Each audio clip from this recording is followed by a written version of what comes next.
6ข้อคิดที่ใช้ในชีวิตประจำวัน 1. ถ้าบ่เฮ็ดมื้อนี้สิให้เฮ็ดมื้อใด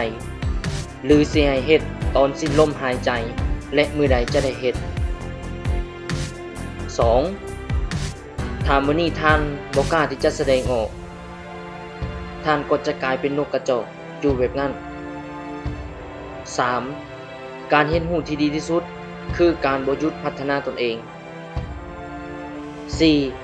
4. คนที่บ่มีเป้าหมายก็เปรียบเสมือนคนตายที่ให้วิญญาณ 5. อย่าให้คำเว้าของคนมาในชีวิตของเฮาหมองมน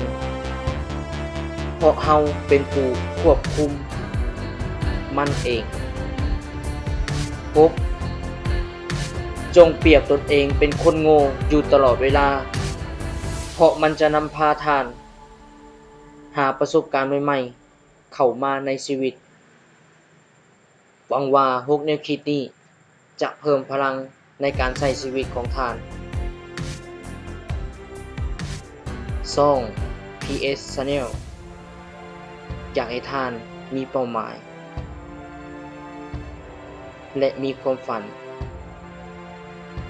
เห็นคุณค่าของชีวิต ถ้ามักคลิปนี้ก็อย่าลืมกดไลค์ กดแชร์ และกด